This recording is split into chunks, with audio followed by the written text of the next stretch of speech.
Everyone, I'm Josefina Basquinia, the reporter.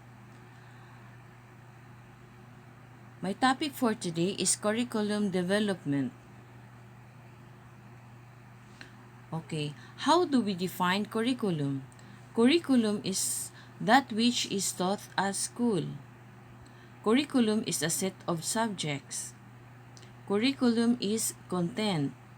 Curriculum is a sequence of courses. Curriculum is the set of performance objectives. How do we define curriculum? Curriculum is all planned learning experiences for which the school is responsible. Curriculum is all the experiences learners have under the guidance of the school by John Dewey in 1959. How do we define curriculum? According to the Bundy and Wells 2005, the most common definition derived from the word Latin currere, which means race course.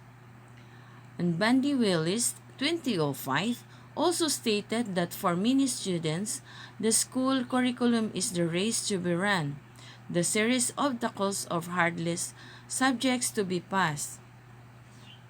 Curriculum is a discipline. Curriculum is a discipline is a subject of study, undergraduate level of the higher education, a major field of study. Curriculum as a discipline. Graduate and undergraduate students take the courses in curriculum development, curriculum theory, curriculum evaluation, secondary school curriculum, elementary school curriculum, community college curriculum, curriculum in higher education. History of curriculum. The nature of subjects matter, content of the curriculum, and what subjects matter to include the curriculum. The magic matter of history should be based on the events that actually happened in the past. So number 2, the nature of the society. If the curriculum is to have utilitarian values, then it must lead the students not only to knowledge of the eternal world of its work's sake, but also to knowledge that can be applied in the world. History of the curriculum. Number 3, the curriculum of individuals. The third basic of focal point around which decisions about curricula can be made is the nature of the individual. The curriculum is also a set of suggestions to the teacher about how to take the advantage of the present opportunities, worthwhile growth for each student in the long run. The Spanish period. Education was informal and instructed. Children were provided vocational training but less academics by their parents and in the houses for their tribal tutors. They used a unique system of writing called baybayin, followed guided by the laws of Kalanchow. You should not kill, neither shall steal, neither shall you do harm to the aged, lest you incur the danger of death. All these who infringe this order shall be condemned to death by being drowned in the river or in the boiling water. Spanish period. Education of indigenous population was left to the religious orders, with primary education being overseen by the parish friars who generally tolerated the teaching of the religious topics. The Augustinians period opened in school in Cebu in 1565, the Franciscans in 1577, the Jesuits in 1581, and the Dominicans who started a school in Bataan. Doctrina Disciplina was printed the first book. Thomas Sykes' first batch of trained teachers dispatched by the American government soon after the occupation of these islands were boarded by the Army Transport of Thomas. The decision to send qualified and well-trained teachers to the Philippines among others, indicated the higher priority of education in the American agenda is compared to the orientation of Spanish education. The Educational Act of 1901 clearly defined the policy as the separation of the church and the state in education that the Americans promoted. In 1904, curriculum development was left entirely to decision of the respective superintendents assigned in the different provinces. In the beginning of 1904, the General Office in the Manila prescribed and implemented the standards curriculum consisted of language that included reading, writing, spelling, object work, and phonetics, arithmetic, geography, citizenship training, and body training. In 1909, General Office of increased primary education for 4 years. Component of subject of the curriculum: good manners and right conduct, civics, hygiene and sanitation, home geography and Philippine geography, industrial work. Under the industrial work, courses included gardening, woodworking, clay modeling, lace making, basketry, poultry raising, embroidery, pottery, domestic health science. Education under the Philippine Commonwealth. Objectives of education: all schools shall aim to develop moral character, personal description, civic conscience, and vocational efficiency, and to teach the duties of citizenship. 3 basic education levels. Primary level aim to equip the child with fundamental and essential skills, habit, knowledge, attitudes, and ideas needed for an unification and integration of citizens. Intermediate level is the continuation of a higher level of the integrating function of education in the primary grades. Okay, secondary level aim to continue even farther at an even higher level integrating function of education. Education under the Japanese regime. 6 basic principles of a Japanese education. To make people understand the position of the Philippines as a member of the East Asia Co-Prosperity Sphere. Number 2, to eradicate the old idea of reliance upon Western nations. Number 3, to endeavor to elevate the morals of the people, giving up overemphasis in the materialism. Number 4, to strive for the diffusion of the Japanese language in the Philippines and to terminate the use of English in due course.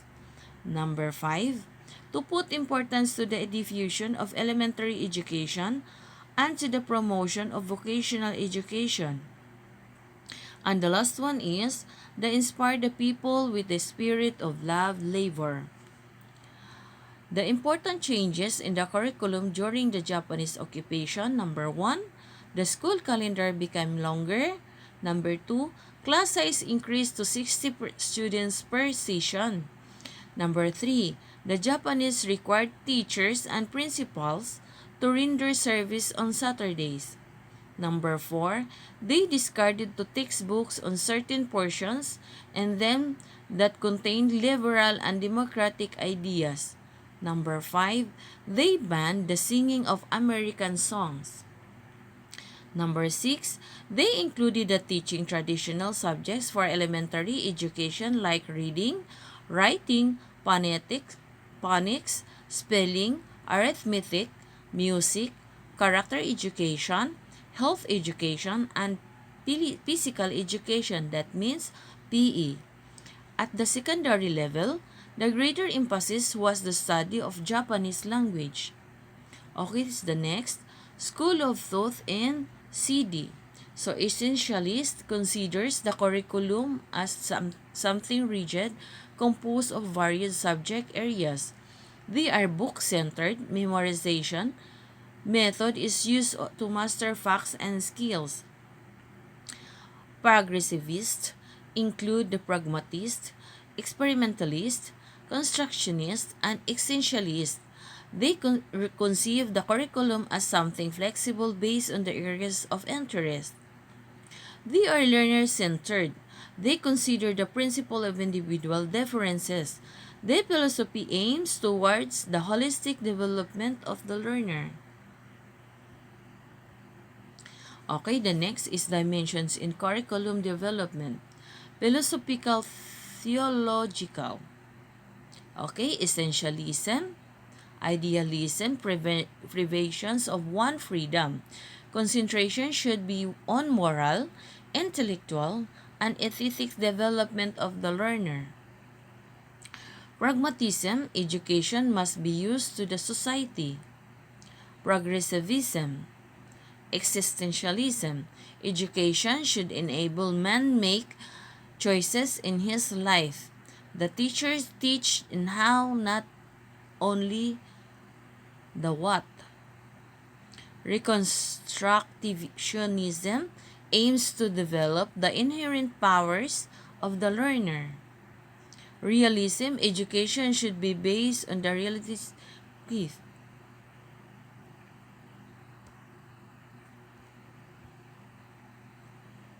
Okay, the next one is essentialism.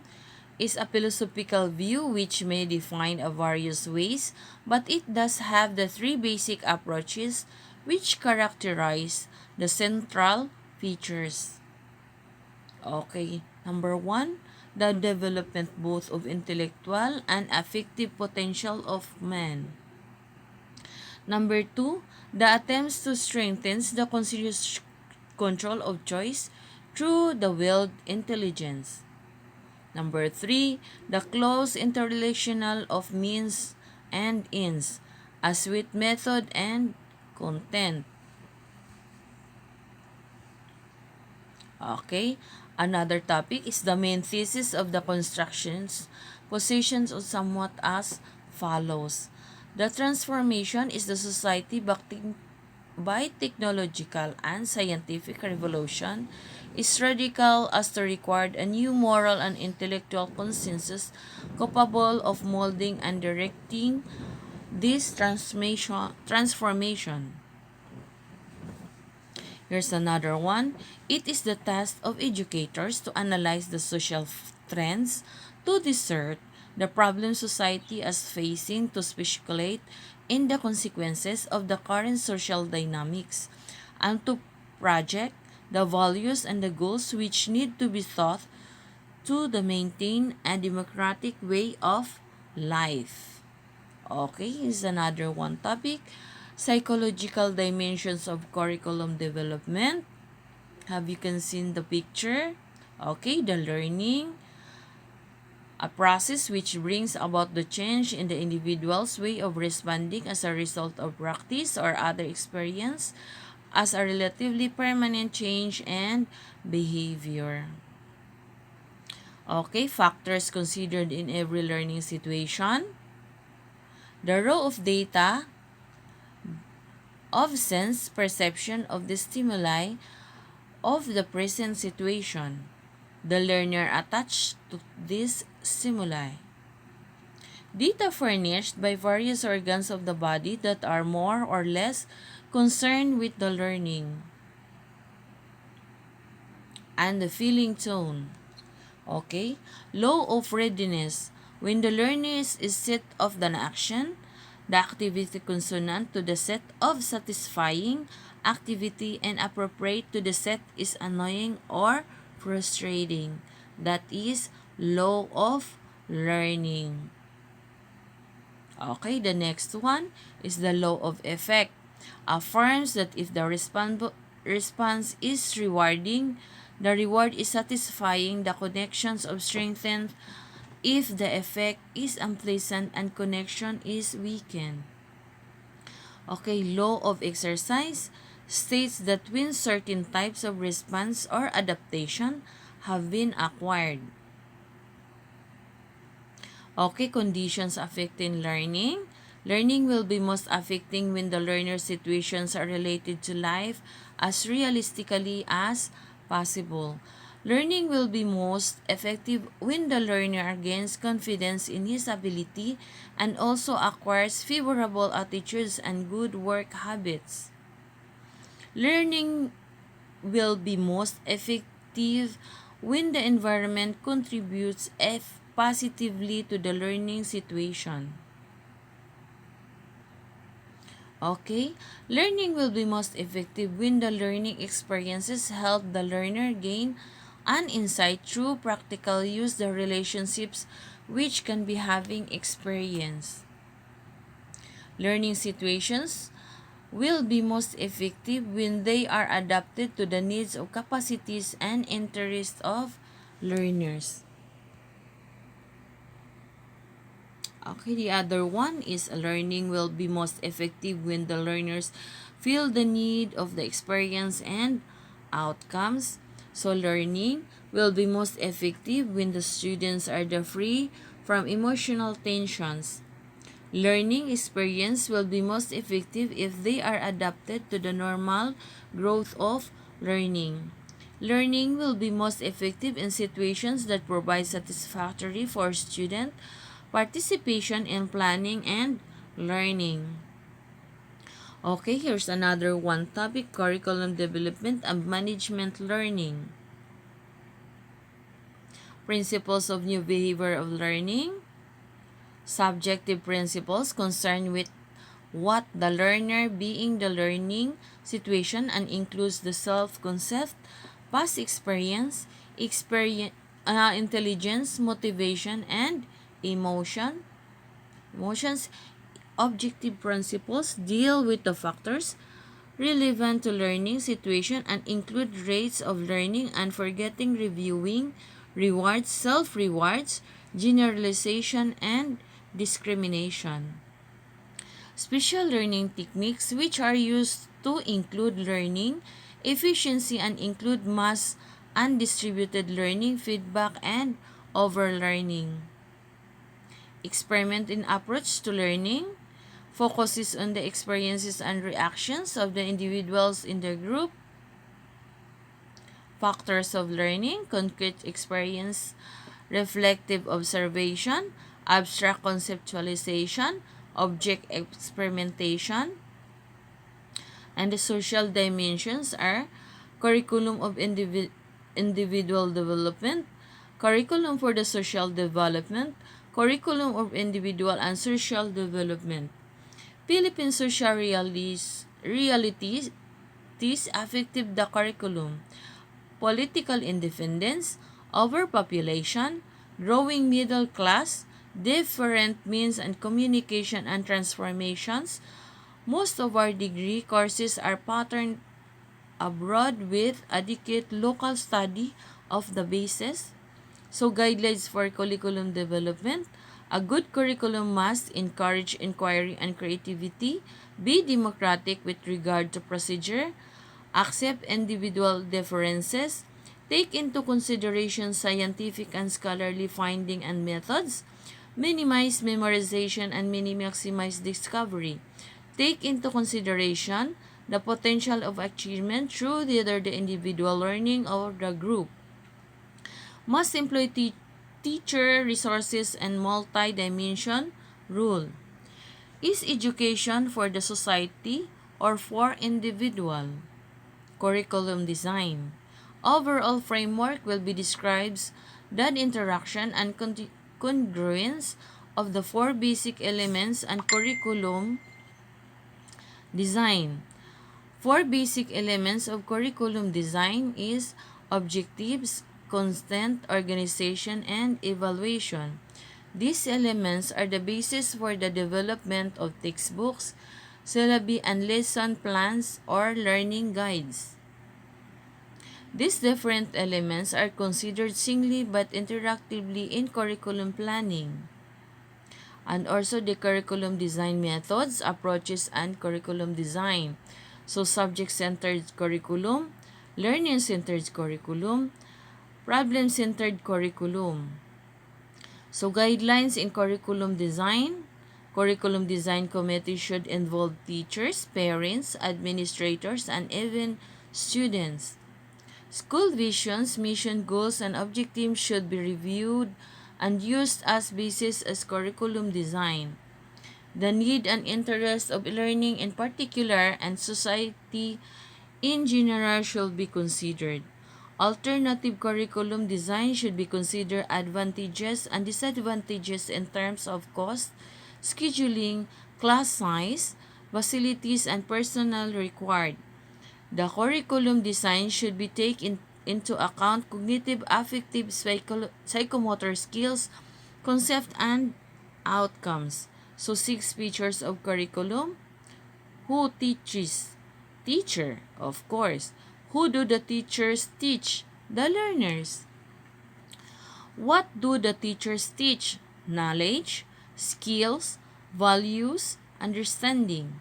So how do teachers teach? Strategies and methods. How much of the teaching was learned?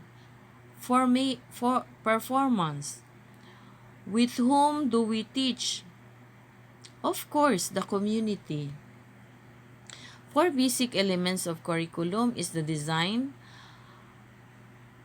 objectives, content, organization, evaluation. So these elements are the basis for the development of textbooks, syllabi and lesson plans and learning guide. Dimensions of curriculum design is the scope, sequence, continuity, integration, articulation, and balance. So pilot testing phase where the crafted curriculum will be implemented in some classes of schools for teaching. So pilot testing will gather, observe data whether the curriculum is useful, relevant, reliable, and valid. Will identify deficiency and operation problems. Curriculum monitoring. Determine if the curriculum is still effective and relevant. Is the periodic assessment and adjustment during the try and or pilot testing period. Is like the formative evaluation. It determines how the curriculum is working and the report of this becomes the basis of decision of what aspects have to be maintained, improved, or modified. Also provide the decision that would even terminate the program. Pilot testing, in short, is development process that gives the signal whether the particular curriculum can already be implemented with confidence. So implementation is the formal utilization or implication of the designed curriculum after it was tested. So factor to be considered during the implementation. Number 1, rules, students, teachers, school administrators, curriculum designers, implementary. Materials. What should be utilized during the implementation? Schedule. Should the implementations flow? Okay. Here is the dynamic in the curriculum. So, external influences, social demands, research, legal provision, technology, industry demands. So, also the leadership functions, motivation, communication training, problem solving, evaluation. So, negative, resistance, tension, conflict. Disturable fluencies. Number 1 is cooperation. Number 2 is cohesion. Number 3 is consideration.